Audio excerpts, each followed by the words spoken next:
Esse exemplo dos amigos de Daniel, Sadraque, Mesaque, Abednego, né, seus nomes que deram a eles lá, Misael, Azarias. Eu não queria ir por esse caminho, porque eu sempre esqueço. Você começou. a galera aí lembra, o terceiro aí a Coloca aí galera nos lembra, vai lá. Chama no PV, vamos nos conectar. Palavra de vida para edificar. Chama no PV, uma conversa sincera sobre fé, vida e propósito.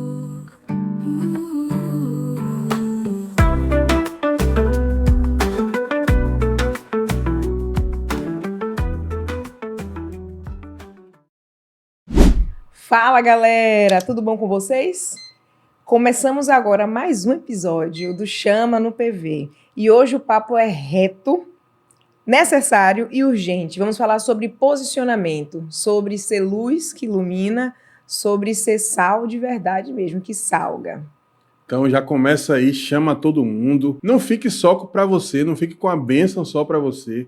Manda aí para todo mundo esse vídeo, posta, faz uma foto, coloca aí no story do seu Instagram. Chama a galera geral para participar junto com a gente aí no Chama no PV, uma conversa sincera sobre fé, vida e propósito. Vamos lá. Se você já se pegou pensando, né? Quem nunca se pegou pensando assim, devo me posicionar ou não? Porque nesse mundo tão caótico, tantas questões invertidas, tantos valores invertidos, e eu confesso a você que talvez esse seja o problema de muita gente, às vezes dá até preguiça, né? O pessoal lá tá falando um monte de asneira, um monte de besteira, e aí você pensa assim, pô, será que eu devo mesmo perder meu tempo? Será que eu devo me envolver em discussão? Arranjar de repente uma inimizade, se queimar no trabalho, se queimar na escola, se queimar na faculdade, né? Será que a gente deve se posicionar? Mas a verdade é que Jesus não chamou a gente para ser neutro.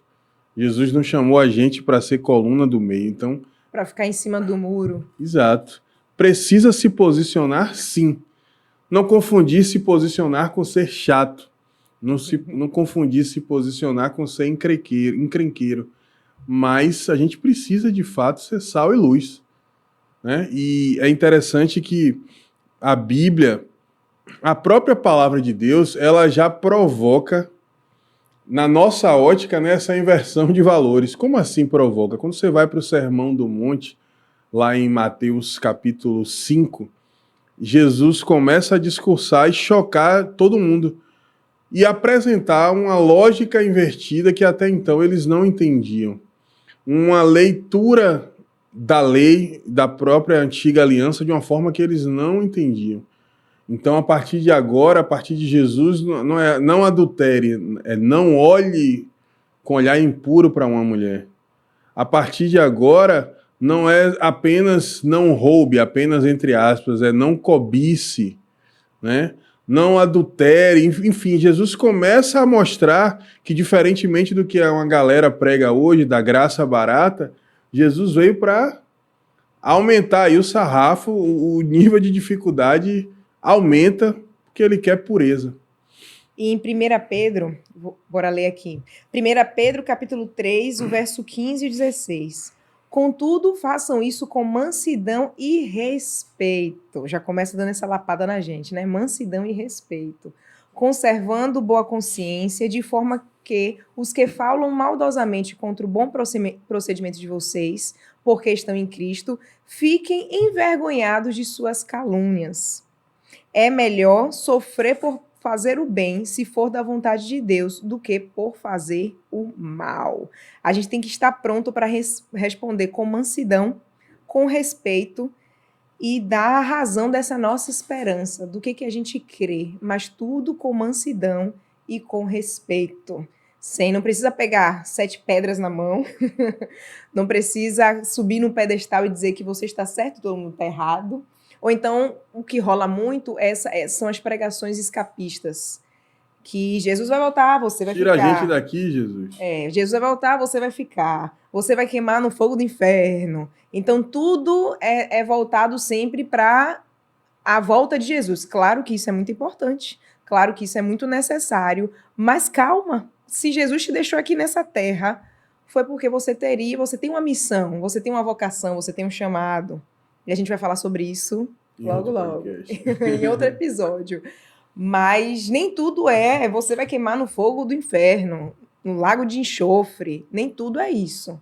Vai acontecer, infelizmente, para quem não crê, quem não endireitar aí os caminhos, vai acontecer. Mas o nosso posicionamento não deve estar baseado nisso. E você falou de mansidão. Eu lembro da minha adolescência ali no primeiro amor, os primeiros passos na caminhada com Jesus. Eu não tive uma infância na igreja, mas foi ali no final da infância, na pré-adolescência, que a gente começou a ir para a igreja, nossa família. E nessa coisa do primeiro amor, eu estudava no colégio, no CBB, no Colégio Batista, e estava tendo uma polêmica. Tinha um pastor evangélico que, de uma forma equivocada, erroneamente, chutou uma santa católica. Chutou literalmente? Literalmente, em rede nacional. Não sei se você já ouviu. O pastor não estava dentro da sua sala, chutou a santa. Isso foi na televisão. Ele chutou a santa, não deveria ter feito isso, não é isso que é evangelho. E aí dividiu o país. Dividiu o país até mais do que essa polarização de hoje, de esquerda, direita. Foi quase que uma guerra santa em relação a isso. E eu lembro que os meus colegas começaram a ficar assim, pegando no pé mais de crente e tal, e embora fosse um colégio cristão.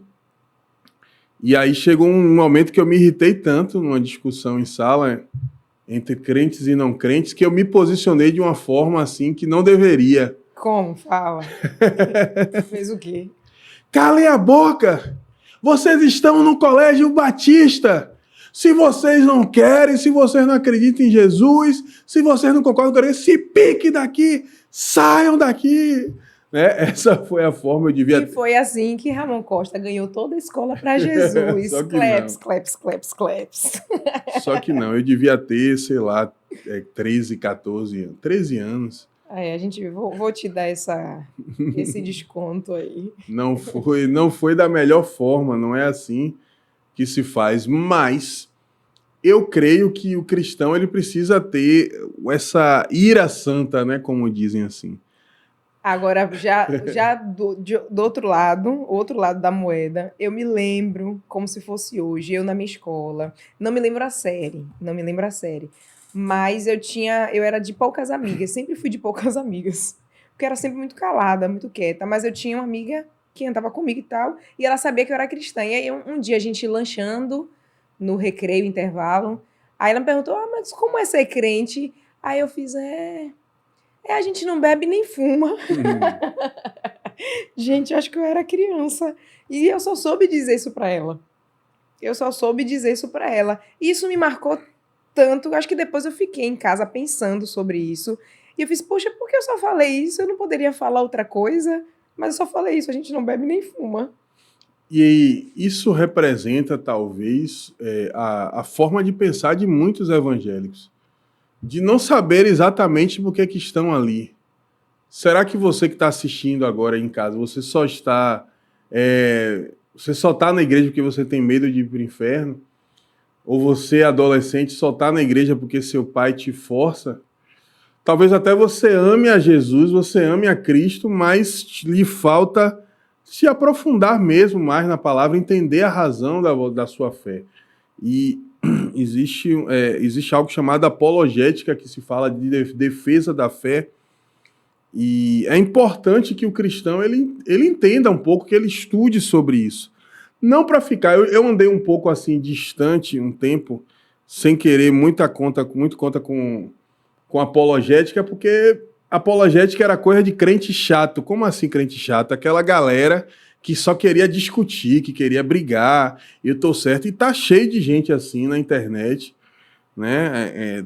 Às vezes tem gente que, porque eu sou reformado, porque eu sou isso, porque eu sou aquilo. Gente, todos nós somos reformados, né? A reforma não foi Lutero que começou, não. A reforma foi na cruz, né? Lutero, ele relembrou, né, meio que ajudou aí, junto com outros reformadores, a alinhar o caminho.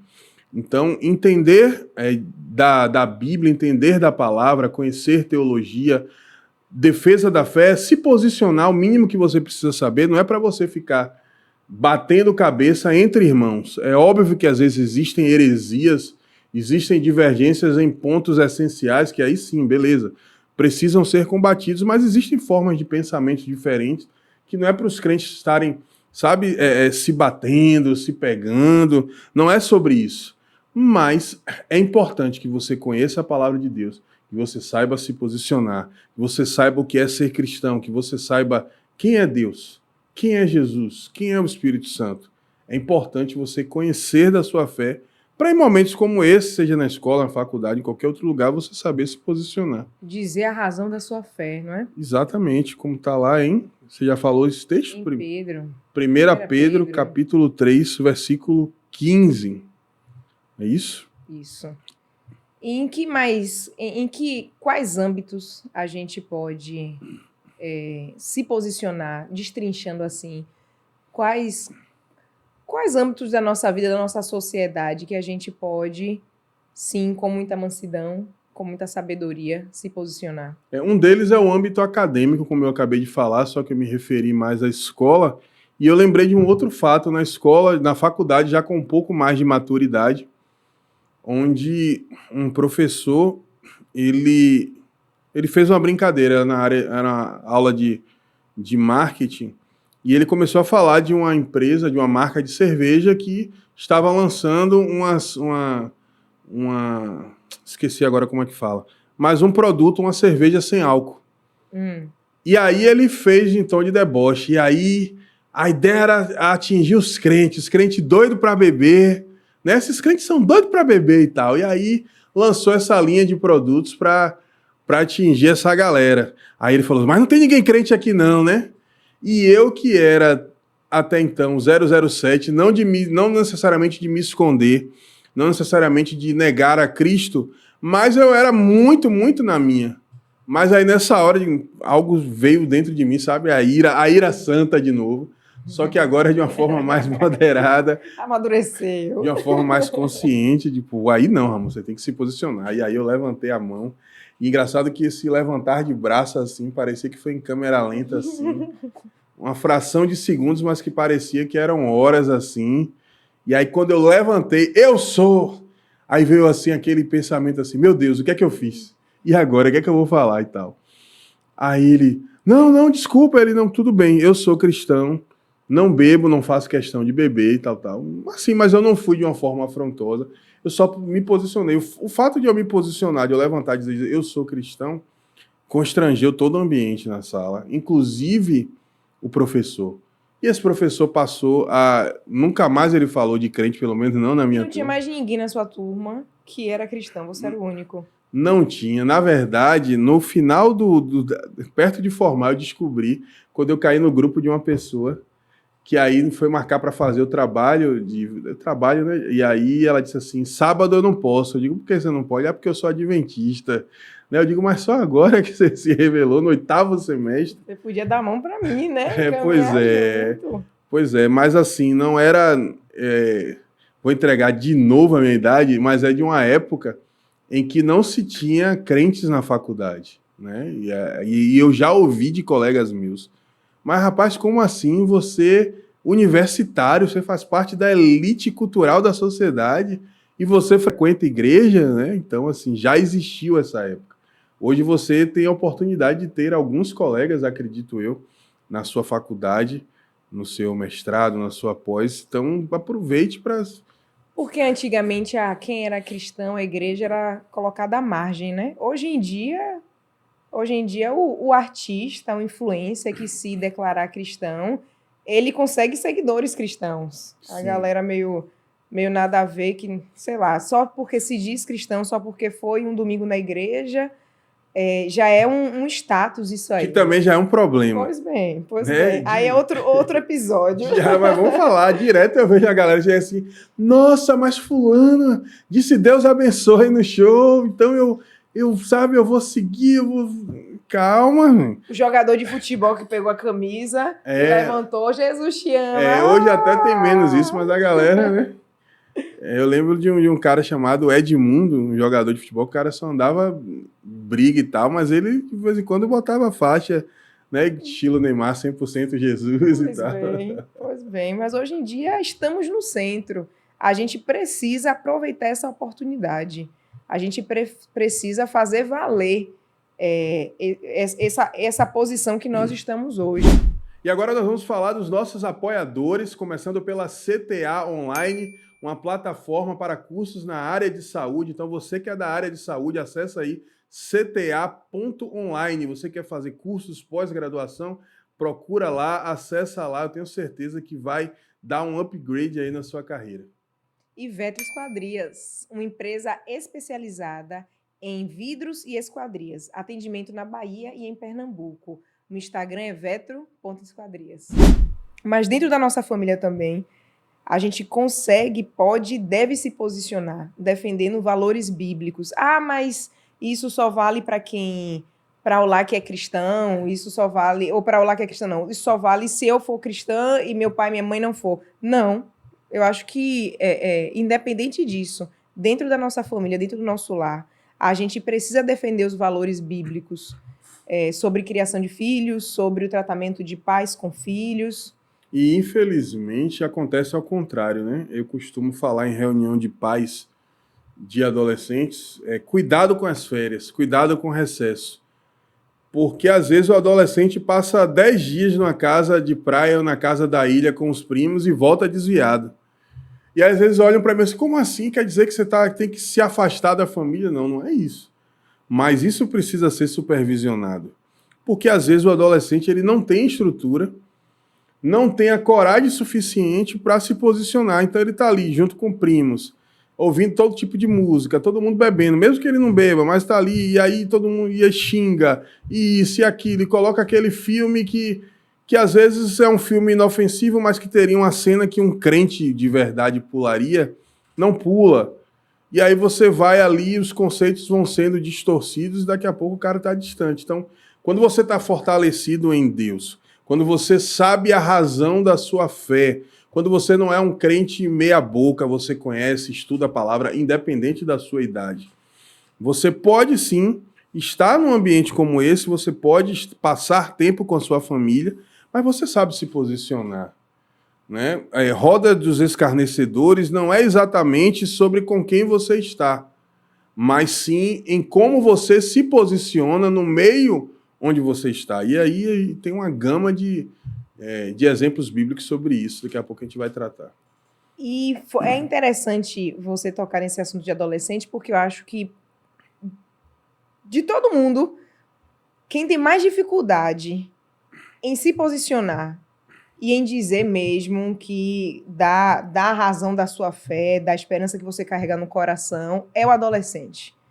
Porque você falou aí da família e que vai com os primos que não são cristãos e tal.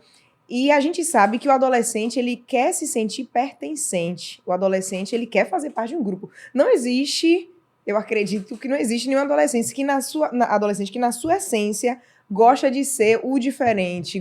O diferente assim, o excluído. Não, e até esse que gosta de ser excluído, ele tem um grupo dos excluídos que ele quer se juntar. Então, assim, o adolescente, ele às vezes veste uma máscara. Ele coloca uma máscara que não é dele, ele coloca roupas, eu tô falando no sentido até figurado, não literal. Às vezes literal também. Né? Também. Mas ele começa a agir, ele cria um personagem para que ele seja aceito com os primos não cristãos, com os colegas dentro da escola, muitos até na faculdade. Então, esse lance do posicionamento também é muito difícil para eles. E digo mais, existem algumas questões psicológicas relacionadas a isso. Depressões, crise de ansiedade, porque o adolescente ele já está vivendo tanto naquele mundo, com aquela farsa, naquele personagem, que não é ele, que ele se sente sufocado. Mas ele precisa sustentar aquilo para ser aceito em um grupo. Então, a gente está falando aqui de adolescente, mas eu sei que deve ter aqui pai, mãe de adolescente assistindo a gente, ou você que conhece um adolescente, aproveita, já manda esse episódio para uma família que você sabe que precisa ouvir isso.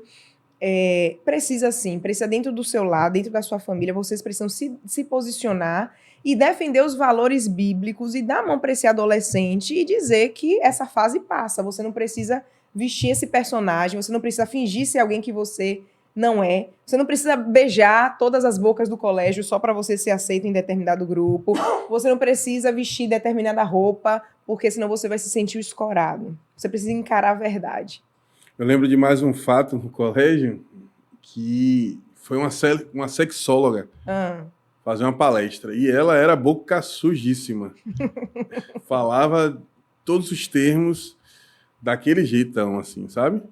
Daquele jeitão baianão e tal. E aí, assim, é bem podre. De verdade. Mas o jeitão baianão é o jeitão que fala aberto. Isso, nesse sentido. A gente não tá falando que o jeitão baianão Pô, gente, eu sou baiano. Vamos explicar aqui, né? Não, porque o baiano até que ele disfarça um pouco. Quando ele fala lá ele, é uma forma de disfarçar coisas piores, né? Mas, enfim. E aí, no final dessa palestra, ela disse assim, agora eu quero que fique de um lado pessoas que são a favor do sexo antes do casamento e quem é contra o sexo antes do casamento. Gente, imagina você fazer isso numa turma de adolescentes. Sendo que nesse colégio tinha alguns cristãos. E aí, cara, foi muito louco porque foi muito tenso, na verdade, porque pô, o óbvio, você tá me ouvindo assim, assim, poxa, claro, óbvio, você é crente, você vai pra fila de quem é contra o sexo antes do casamento. Só que assim, gente, para um adolescente, homem, isso é muito difícil.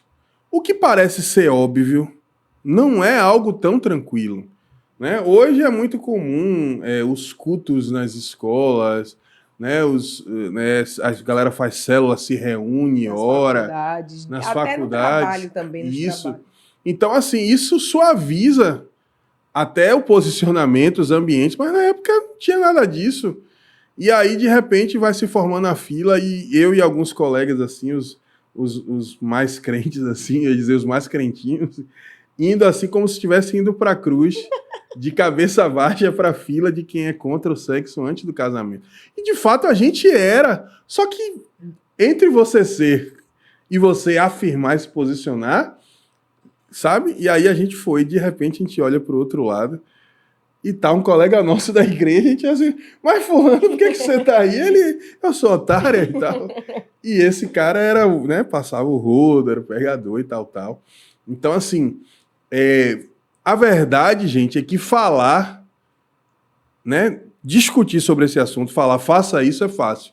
Mas estar no momento, na hora certa, e sem maturidade para se posicionar não é fácil. É por isso que você que está nos assistindo, enquanto você que é líder, você que é pai, você que é um jovem mais maduro, ajude a empoderar essas pessoas, ajude a dar material, dê conteúdo para que as pessoas elas possam, de fato, se posicionar, porque a Bíblia é repleta de exemplos como esse.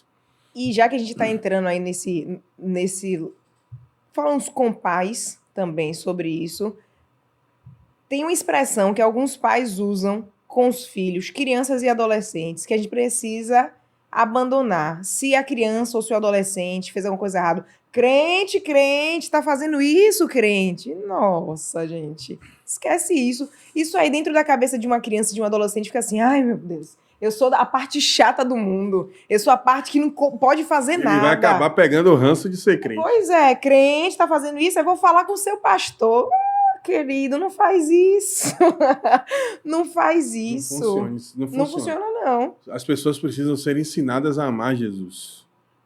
E quando você ama, né, isso é um clichêzão, quando você ama, você quer falar para todo mundo que você ama. Sim. Você quer falar sobre a pessoa que você ama. Então, quando a pessoa é ensinada de fato a amar Jesus, não por um medo, não por uma pressão, não por medo do inferno, então é natural ela se posicionar, como foi com José. José foi ensinado sobre o Deus a quem ele servia, né? E ele, mesmo passando por tudo que ele passou, por todas as injustiças, no momento de se posicionar, que ele foi ali seduzido pela mulher de Potifar, ele caiu fora, literalmente fugiu da aparência do mal. Ele poderia dizer, poxa, eu fui injustiçado, eu fui preso, Ele já tinha sido preso? Não tinha sido preso ainda. Né? Mas na prisão também ele soube. Exato. Em todos os momentos ele soube se posicionar. Ele não colocou assim, meu sofrimento tal me dá razão para fazer isso aqui. Não, ele foi fiel em todo o Deus tempo. me abandonou, então não tem por que aqui eu estar levantando a bandeira dele. Exato. Outro exemplo, Daniel. Daniel foi tirado da casa dele, do contexto dele, levado para Babilônia, e é uma lição para a gente, é uma baita lição para a gente. Em um outro ambiente, ele soube se posicionar, ele soube dizer ali a razão da fé dele, os amigos dele souberam se... Fique sabendo tu, ó rei, queimados ou não queimados, nós serviremos a esse Deus. E esse exemplo dos amigos de Daniel, Sadraque, Mesaque, Abednego, né, seus nomes que deram a eles lá, Misael, Azarias. Eu não queria ir por esse caminho, porque eu sempre esqueço. Você começou. A galera aí lembra. O terceiro aí a galera lembra. Vai lá. E aí, cara, o legal deles é que, assim, eles se posicionaram e deixaram claro que mesmo que eles tivessem de sofrer e, na ótica do mundo, na ótica humana, serem injustiçados por Deus ou serem abandonados por Deus na ótica do mundo, eles estavam ali para o que der e vier, eles estavam ali literalmente para serem queimados se fosse preciso. Sendo que, na verdade, a gente, hoje no evangelho que muitas vezes é pregado, em que o homem é colocado no centro, em que Deus é obrigado a nos dar coisas, as pessoas elas titubeiam na sua fé muitas vezes por isso, não, porque Deus, né, Deus é fiel, Deus vai me dar uma casa, Deus vai me dar um carro, Deus vai me dar a vitória. Gente, às vezes Deus não vai te dar a vitória. Certo? Principalmente se você torcer por vitória. Deus vai dar um triunfo pra gente. Quem mais? Esther na Pérsia também. Precisou de uma sacudida do... A Bíblia é linda. A Bíblia é linda. E como Deus revela o seu poder através da Bíblia. A gente falou aí de José com os irmãos, falou de José sofrendo tudo aquilo, que soube se posicionar. Falamos de Daniel, dos amigos dele, que enfrentaram o rei. E depois que tudo aquilo aconteceu, o rei, Nabucodonosor, ele mandou todo mundo adorar o Deus dos amigos ali de Daniel. E aí agora a gente fala sobre Esther, que deu uma cambaleada, que deu uma tropeçada, mas chegou alguém ali para ela para falar. Quem sabe não foi quem sabe não foi para um tempo como este que você foi colocada aí. E assim, não dá para ser neutro, né? Não dá para ser neutro, não dá para ficar em cima do muro. E recompensa vem, talvez não a recompensa pessoal, mas a recompensa de ver o reino de Deus ser expandido, porque esses caras que a gente falou, né, o José, o Daniel, eles influenciaram a cultura, influenciaram nações pagãs. E eles influenciaram impérios porque eles estavam firmes e sabiam da identidade deles em Deus. Por isso eles foram capazes de fazer isso. E digo mais, a gente ouve muito falar sobre José e cai um pouco nesse lado, José conseguiu, José sonhou, José alcançou. Mas tanto José, quanto Daniel, quanto Esther, eles se posicionaram, eles estavam firmes na identidade, eles sabiam o que eles carregavam, eles sabiam da identidade deles e eles abençoaram toda uma nação. Então, o posicionamento deles recai sobre nós hoje. O posicionamento deles, tudo aquilo que eles sofreram, o que eles tiveram que carregar, foi para um bem comum, não foi só para um deleite pessoal. O posicionamento de Esther livrou o povo de Deus de um genocídio. Você que está nos assistindo, o seu posicionamento também pode livrar uma geração de um genocídio espiritual. Você olha para a Europa, a informação que se tem é que igrejas viraram museus, igrejas viraram boates, e muito provavelmente porque homens e mulheres cristãos não mantiveram posicionamentos, né? Foram distorcendo conceitos, relativizando, até que o evangelho, na ótica deles, não fez mais sentido para aquelas nações. Então, nós aqui, enquanto brasileiros, Você que tem a oportunidade hoje de se assentar num banco de uma universidade, você que tem a oportunidade de se tornar um advogado, um futuro político, um legislador, né, de leis, alguém que vai fazer leis, alguém que vai julgar, médicos, advogados, engenheiros, professores, pedagogos. A galera que trabalha com arte, com entretenimento. Vocês estão em posição de governo, em posição de influência. E Deus te dá a oportunidade de evitar que uma geração seja perdida, de que uma geração se afaste do evangelho. E você pode ser aí um parceiro do Senhor, né? Ele te convida para fazer o que ele tem para fazer aqui nessa terra, através da sua vida, para que você possa participar daquilo que ele está fazendo nesse planeta. O mundo grita as suas ideias, o mundo grita sobre as suas ideologias. E a impressão que a gente tem é que a igreja só faz sussurrar. A igreja não se levanta de verdade. Então, todas essas áreas aí que Ramon falou, Deus nos vocacionou para fazer a diferença. Deus nos vocacionou para que quando alguém estivesse aflito, pensasse, não, ó, ali tem Carol. Carol não é igual aos outros, não é igual às outras. Eu vou recorrer ali para ela, que eu sei que dela vai sair uma palavra que vai me acalentar, uma palavra que vai me dar um conforto. E é assim que as coisas vão começando. Deus te convida para não ser omisso. Deus te convida para se posicionar, aproveitar as oportunidades, remir o tempo, se especializar naquilo que você faz de melhor, ser o melhor na sua profissão, estudar, crescer, mas trazer a realidade do reino para os lugares onde você está inserido, né? Então, se posicione. Quem sabe não foi para um tempo como este que Deus te colocou nessa posição. Amém. Ou então você pode chegar na cara e falar, fique sabendo tu. Ó, meu professor, ó, minha coordenadora. Amém. Se esse episódio falou com você e você realmente sabe, você entendeu que uma semente foi plantada, compartilha esse episódio, não fica só para você não, bota lá para geral, compartilha aí no Instagram, pega o link aí, sai mandando para geral. Chama no PV. Chama no PV, vamos nos conectar. Palavra de vida para edificar. Chama no PV, uma conversa sincera sobre fé, vida e propósito.